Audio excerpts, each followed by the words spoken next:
Hello, everyone, and welcome for today's session. I'm Andrea, your host for today's hardwear.io webinar.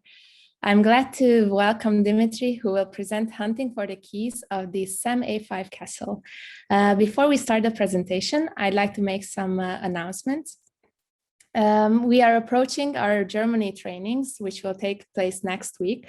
One of our trainings is already sold out, so hurry up to check the remaining ones out while they are still available. And another announcement that I would like to make is that later this week, we will open the registration for hardwear.io USA. So stay tuned and follow our social media platforms to be among the first ones to register. Our call for papers is still open. So if you have any new technical research or tool that you would like to present to our global community, do not hesitate to submit it. I will paste the link later in the chat box. All right, our presenter today is Dmitry, who is a senior consultant at F-Secure. His work is focusing on embedded system security with a strong track record in providing security-related consulting for the automotive, aerospace, and consumer electronic industries. In today's presentation, we will explore the security model of the SAMA5 device series, and we will discuss why implementing security functions correctly is just as important as designing them right. By the end of the webinar, we will also learn some lessons from the recently disclosed system on chips issues. And before we start, I would also like to make a little housekeeping before we get started. So the presentation will take 30 minutes, followed by a 10-minute Q&A. If you have any questions during the presentations, please type them into the question box in the Zoom control panel, and I'll bring them up at the end of the presentation. A recorded version of this webinar will also be available later on our YouTube channel. All right, so now without further ado, I would like to invite you to start your presentation.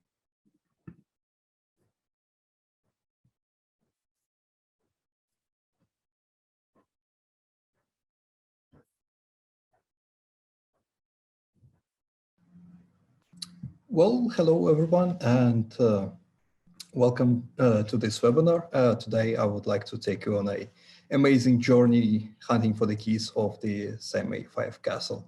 A little bit about myself. I am Dmitry Janushkevich. I work for F-Secure, as Andrea said. During the job, I break all the secure things. I also advise our customers on how to fix the things I broke. My interests lie in the areas of low-level software and hardware hacking. I also love secure boot and HSMs. If you want to reach out, please do so by my work email, dmitry.janushkevich@fsecure.com. You could also reach out to me via Twitter @infosecdj. But what is this SAMA5 thing that we are going to talk about? Well, it is a system on chip. It is Cortex A5 based. It has something about 75 part numbers available to order at today, I think. And as the vendor says, this is for a design of panels, human machine interfaces, security gateways, different scanners, printers, POS terminals, and so on. So basically a very, very versatile device. On the screen, you can see it's just an example that I will use to show what it looks like. You can see that there is a little Atmel logo on the top of the chip. So this started with a new project, as it always does. There is always some kind of an excitement and an element of surprise when you get a new project going. New things to discover, new things to break, of course. For example, secure boot. Anything that has to do with secure boot is typically done in read-only memory on the chip, so it's unchangeable, it's baked into it. Or it's some kind of a privileged code, which is also interesting. In any case, for this kind of bugs, the impact is usually critical for the security of the system. It affects usually some or every possible configuration of the device, and it is quite possibly unpatchable, meaning that you will have to replace the chip in your products. So where do you start with this? typically, we just take everything apart. We take high-res photos of every board in the device and make sure that top marking is visible on every part. We compile the bill of materials to see what the device is actually built of and to record that somewhere. We research the identified parts. We dig in the piles of documentation. We buy dev board or two to sacrifice to the exploit gods in case we need to exploit something. We make a lot of educated guesses and then question marks on profit. At the end of this, we usually have some good exploits that we report to our customers.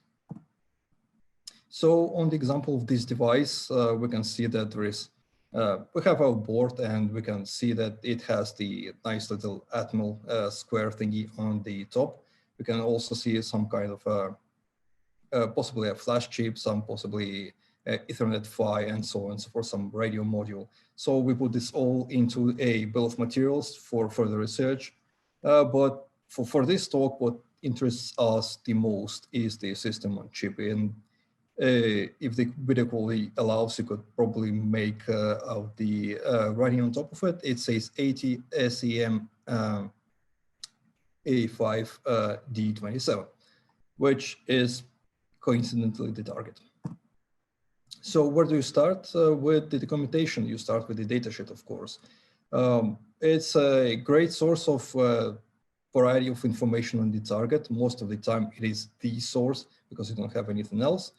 And as we interested in secure boot scheme, we look for the secure and boot parts, usually separate or at times they come together as well. For the purpose of this webinar, though, I leave the digging in the datasheet for the viewers, and I will just give you a short rundown what you can possibly find in the datasheet. So we know that we have the Cortex-A5 chip. It has a standard and secure modes. You can switch between the two modes with a register bits in the chip somewhere, and there is this Samba monitor thingy that can help you doing that. We could also note in the datasheet that they say in multiple places that ROM access is disabled at any point when ROM is not running. So this typically means that something interesting is going on in the ROM code. Of course, this is very, very suspicious, and you would, of course, like to look deeper into that. But unfortunately, all the details on the secure mode and the interesting bits are under NDA, as it says in the datasheet. So in that case, what do? You turn to development tools, because development boards usually come with development tools because no developer ever wants to implement obscure communication protocols just to make things work on their end. So chip manufacturers provide these kind of tools to them to just get things going. Obviously, having those tools helps a lot. So the first thing you do, you of course go to www.google.com, you type in Samba, Atmel, SAMA5, and you search for it. And what you find is this nice little website called linuxforsam.org, where it says something along the lines how you can program the board that you have on your desk. The interesting bit is at the very bottom of this slide. It says install Samba software on your PC. And there is a little link down there where it says Samba3.x release page. If you click there, you go to the surprise GitHub. And it turns out that the Samba package is a proper open source package. You can get the sources of it, which is great. It is really rare to see something like that. You get access to the source code and the documentation as well for the tool. So what else could one possibly want, right? Of course, you read everything you can possibly find in this repo, especially the documentation bits, and you find something like that. The very interesting -A or --applet option that the tool accepts, and it says it is used to execute an applet. Very interesting. The option must be followed by the name of the applet to be executed. This option is used to load an applet into some RAM region, then to initialize it. Well, this is the key part. It means that there is some code outside ROM that is to be loaded into some part of the memory while ROM is still running. And of course, this piece of code would be one of the most privileged pieces of code that would possibly be running on the device. So it could very well be our golden ticket. And as for the applets themselves, they are also provided in the repo. You can find the .bin and .zip versions. Very interesting and unusual. Upon inspection in the hex editor, you would probably find that the .bin version is just the usual ARM plain text code, but .zip is garbled. It doesn't make any sense, so it is probably something ciphered, as .zip kind of suggests. Then in the repo itself, as the Samba tool has to support both secure and insecure modes, the secure Samba protocol is also kind of described through the source code of the tool. Of course, it is supposedly under NDA, but it is surprisingly well documented in the repo. So if you dig around, you can find all the details you can possibly need to talk to the devices or build your own tool if you wish. So, or you could just use Samba. The tool provides multiple commands to handle the actual chip in the secure mode, such as you can query the ROM for its version if you need to. You can write keys, you can set fuse bits as expected for something that you would use to provision a chip in a secure state. You could also upload applet, you could also execute uploaded applet, you could also read and write some kind of a buffer, and you can send and receive some kind of a mailbox as well. So at this point, we can summarize a bit everything that we learned about this nice little chip. There is a secure mode. It implies that if secure mode is enabled, then the secure monitor will run. You could also read upon the loading of the user code during the provision and find out that it has to be encrypted and authenticated, of course. But the installation of software during the provisioning is managed via so-called APPLETS, as we've seen before. And APPLETS uploaded in secure mode are also encrypted and authenticated, of course. Otherwise, you can just upload a random code and just compromise the unit. But in this grand scheme of things, you probably know that applet keys must only be known to the ROM code, otherwise anyone can encrypt applets. So JTAG access is disabled while ROM or secure monitor is in control, and ROM access is also disabled before control is handed over to the user code. So it kind of all makes sense now why they wanted to disable ROM access so much. Well, it looks like a sound design if you, of course, manage to protect the ROM code. And it also means that applets are actually the key to the castle, because it turns out that these are actually very, very privileged pieces of code which run simultaneously with their own code, and therefore have access to every bit of the system at the moment they run. So if you compromise an application image, it means you can just run arbitrary code on one device, but if you manage to compromise an applet, you can run the compromised applet on any device. So of course, the second option is very much desirable compared to the first one. So we don't know how to do it. We need to go deeper. And we dig in the documentation, and we find something about programming customer keys. It's all from the SAMA documentation, of course, which is publicly available. And at the bottom, it says that after you program the keys, after the secure mode is set, the ROM code expects the bootstrap or user application stored in the external memory to be both ciphered with AES-256 CBC and signed with AES-256 CMAC. Very interesting. It is, of course, not related to the actual applets themselves. However, it provides some good initial guesses as to what it could possibly be that they use to protect the applets. So it is, of course, making educated guesses time. So yeah, once again, each and every applet is in the plain text form, and it is also in the ciphered form. The ciphered version size, interestingly, is always a multiple of 16 bytes. the ciphered version size is always 16 bytes longer than the plaintext version size. So, and APPLET's also encrypted on and authenticated, right? So what, from these three facts, what could it possibly be, right? It could be, well, off the top of your head, it of course means that it's possibly some kind of AES CBC scheme with a prepended initialization vector. It's the industry standard, and that's expected to find in any kind of a modern system. It could also be that this is AES 256 CBC with a fixed AV and AES 256 CMAC, we just don't know, but it sounds like a plausible guess, right? And AES GCM just doesn't fit the bill, unfortunately, because it doesn't really align the size. So we are left with the two options, basically, and I would place my money on the second one as a decent initial guess.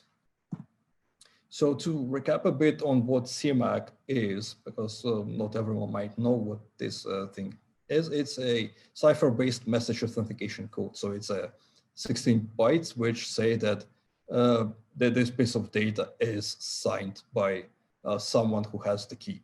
And you having the key, you can actually compute the same CMAC value. And if they match, then hooray, this is actually signed. This is legit.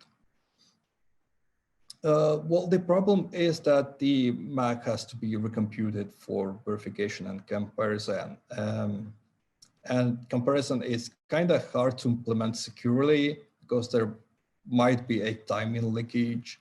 If you don't compare it in a constant time manner, there could be some kind of power leakage if you don't take extreme care to make sure that your power consumption is decoupled from the values you actually process. So if we manage to find that any kind of such a leak, we could possibly forge CMAC values, which is great.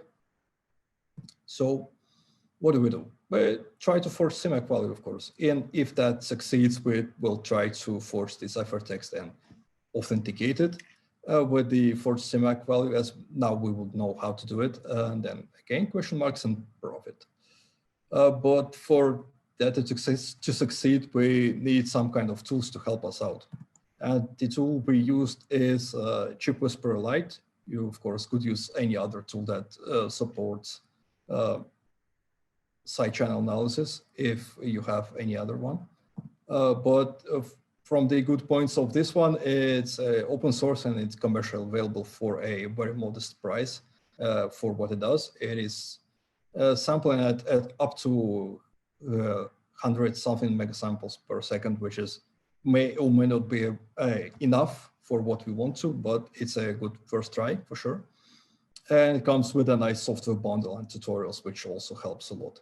So all you need to do is connect it to the target. You need to script a procedure to automate things a bit so you don't need to click through the things all the time. You hit the run button and enjoy the ride. So for the timing leakage, to try and see if the device is susceptible to it, we just need to corrupt a good known CMAC value one by one. We just corrupt every single byte and see how it affects the execution. It's simple because we're surprisingly provided with a bunch of applets with not good CMAC values. And if we see any kind of a difference in how long the operation takes, we know that there is some kind of timing leakage and we could possibly exploit it. So we script the attack, we hit the run button, and we see this kind of nice picture. So on the left, well, first off, of course, this is a capture of the power consumption of the device as it authenticates the uploaded applet. You can see that on the left, the traces are nicely aligned. They match almost ideally, but on the right, something else is going on. You can see that if we corrupt byte 0, the blue trace, you can see that it's on the left. You can see if we corrupt byte 12, it's on the right, which means that there is some kind of timing leakage going on. But the problem with this is that it is only those 4 bytes that actually make any difference. So if we corrupt bytes 1, 2, 3, 4, for example, or 0, 1, 2, 3 rather, we will get the same trace. which means the comparison is just done on 32-bit values. And if we try to brute force 32-bit values when each try takes like 5 seconds maybe, it will take very long time. So while this technically breaks the CMAC algorithm as they implemented it, it's a theoretical break. It is very hard to exploit this in practice unless you build yourself a farm of development ports all going for the testing. So we need to get something better. This is where power leakage comes in, and the attack scenario is we try to flip bits, bytes, words in a non-good CMAC, and we see how this reflects on the power trace again. But this time we will not look for any kind of time shifts. We will look into the vertical axis and see if the power consumption of the device varies. Like it could consume a bit more, it could consume a bit less. And based on that, we might find something out about the actual valid CMAC value, possibly, if we're lucky. So again, with script attack, we hit the run button. With script attack, we hit the run button again, and again. And in the end, we get lucky. We see something like this in our chip whisper output. So this again is a capture of the power consumption trace. And we can see that the traces are nicely clustered into two groups. So what does this mean? It means that it could not possibly be any kind of like a Hamming distance or a Hamming weight. In this experiment, we tried to replace one hexadecimal nibble in the CMAC value. You can see the values from 0 to F. So we have 16 traces, but they only fall into two groups. But we have like a large variety of different Hamming weights there. So it could not possibly be two groups where it's for the Hamming weights, right? So, okay, what could this possibly be, right? Then it kind of struck me if you think about how the computers actually implement the comparison operation. Well, they do it by using subtraction. So if you subtract A from B and you get 0, then they're equal and so on. So given that, if we think about it, that we see this kind of picture and it is subtraction, what could it possibly mean, right? Well, it is rather simple. It means we are looking at the borrow bit and that's it. So we see if the value is greater or if the value is less. And based on that, we could possibly brute force any single nibble in the device, in the CMAC, and figure it out. So in the initial attack, I just went bit by bit and set the initial CMAC to 0, start with the most significant bit and see if the two traces differ. If they are not, we just leave it at 0. If they're different, then we just set it as 1 or some such, and just we repeat it for the next bit.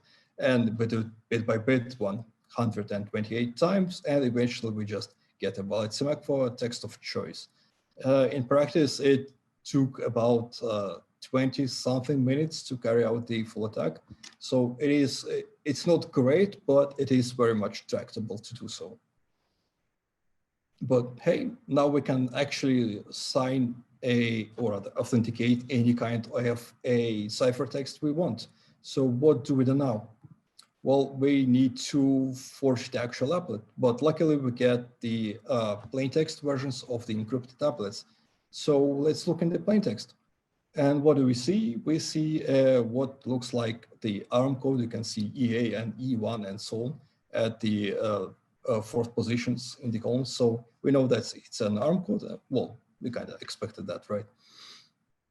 But what we can visually confirm that there is one instruction at the very beginning. It says 21000 EA, and it's just a jump instruction. It jumps over the large areas of the zeros there, and it continues executing code from there. Very interesting, but how can we exploit this fact, right? Well, for that, we need to step back and recap on the CVC. which stands for cipher block chaining. And it was designed to fix the well-known deficiency of the plain ECB mode, which was that the same plain text blocks were always enciphered into the same ciphertext blocks, which is not that good if you think about it.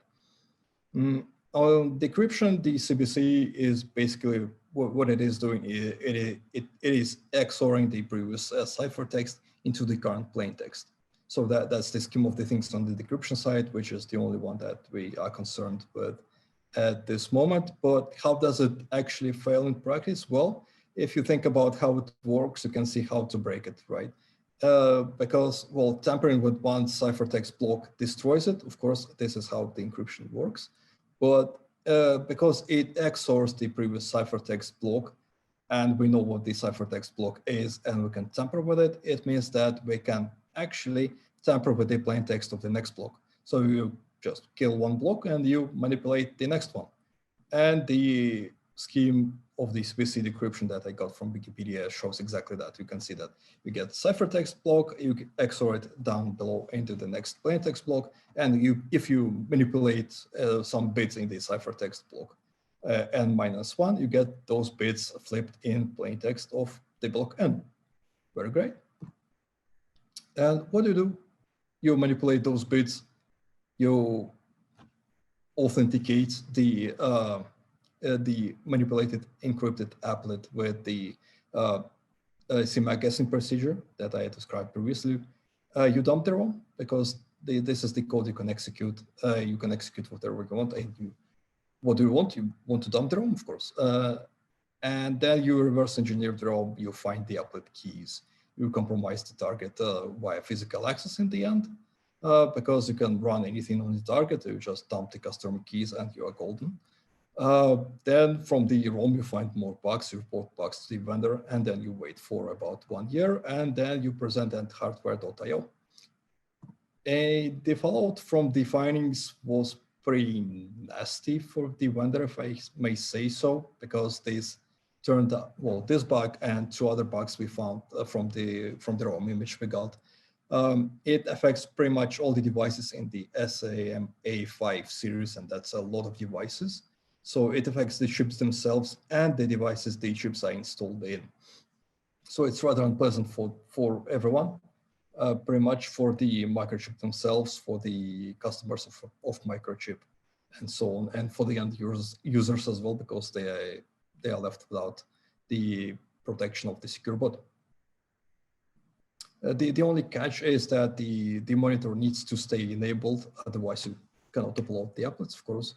But the customers still had to, disable the monitor or switch to RSA signatures. And unfortunately, there was no mitigations for the D3 devices because there was no way to disable the monitor. Well, that's it for the hack. And I think we can move on to the lessons learned. The key takeaways for this is that the design and the implementation and the verification of your system on chip are equally important. You have to nail all 3, otherwise you will get into the very nasty silicon change cycle. Getting cryptography right is hard and has a lot of nuance, despite the fact that the crypto modules themselves in hardware were working just perfectly. There was no side channel leakage or anything like that. The usage itself and the way these crypto blocks are used by software was not exactly good enough. What we also learned is that power analysis is surprisingly neither expensive nor sophisticated. So if you just grab a chip whisperer and you go through the tutorials and you have a test device, you're pretty much all set. It's always a good idea to have some other eyes on your code, of course, and if you have some security critical code, you must do it. Otherwise, you will see a lot of peril. Keeping ROM code to be as small as possible is also highly recommended because smaller code means fewer bugs in your code. which means fewer revision cycles. And what we also learned, and this should not come as a surprise, that NDAs are not exactly effective. They stop unskilled people, but they do not stop any kind of a actually motivated attacker who is set at breaking your device. And there are quite a few motivated people out there, but probably not enough to break everything in the world. But I'm sure we're getting there. And if there are any points to remember from this talk, it's something that was said by this this nice guy called August Kerchkopf. If anyone remembers, his main principle of the design of a system should not require secrecy and should only rely on the secrecy of the keys, not the design itself. Well, that's it. Surprisingly enough, there are actually 6 principles. I learned this recently, and I just listed the 3 of them, I think, which are the most relevant for today's systems, which is the system should be, if not theoretically, it should be unbreakable in practice. So with the current level of technology, we should not be able to break it right away. The well-known one of the design of a system should not require secrecy, of course. And the third one of the key should not it should be memorable without notes, and it should be easily changeable. Well, if you recall, Microchip managed to break all 3. So the system was breakable in practice, the system relied on secrecy, and the system does not have keys that are easily changeable. They are programmed environment, that's it. Basically, you cannot do anything about it, only replace the chip with a new version. And with that, I think we are well on time. Thank you very much for attending the talk, and it's now a question time. Yes. Go ahead, Andrea. Yes, thank you, Dmitry. Very nice presentation and nice principles shared at the end. So now we will answer some questions that were sent to us. Let's see, the first question asked by Rafael is, for the power consumption measurements with the chip whisperer light, how did you connect it to the device? Did you do any special modification to the target board or just connect it to the power line? It's a great question, because it kind of is the art part in the whole thing, right? If you get this wrong, you will not measure anything sensible. If you get this right, you will have nice and clear power traces. What we did is we followed the tutorials, which explain quite nicely how to do it and what to do. But to be more specific, we removed a couple of capacitors from the board, and we connected the actual probe lines below the chip to be as close as possible to the chip itself, not at some random point. And we also, of course, inserted a little resistor into the power line as well. All right. I hope that answers the question.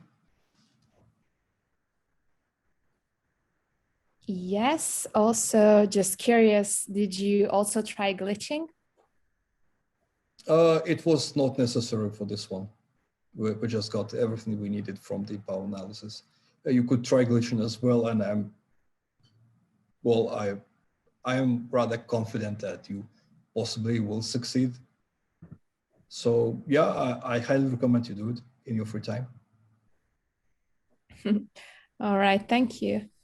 Yeah, just to add a bit, the task was not to break the system on chip. The task was to get to the customer keys. So once we got there, we just did not need to do anything else.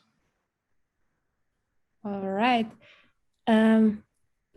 Does anyone have any other questions? If so, please type it in the chat box so we can answer them.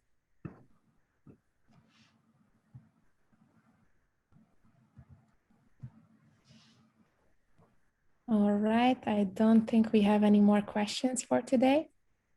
Yeah, if you do, please feel free to reach out via email or via Twitter. I'm always available for questions. Thank you. And to finish it up, there are some references as well for people who would like to learn more. Cool. I see some people clapping and thanking for your presentation. Thank you. I would also like to thank you again for answering the questions and for delivering this webinar. It was a pleasure to have you with us today. Thank you for having me. Guys, please don't forget to fill in the feedback form and share your experience with us, because it always helps us and motivates us to deliver better. It would also be great if you would give a shout out to Dmitry on social media. You could see his Twitter ID on the previous slide. Yes. So this concludes the webinar. Thank you all for attending. Thank you, Dmitry, for delivering again the webinar. And we hope you have learned new things and enjoyed this presentation today. And see you next time. Thank you.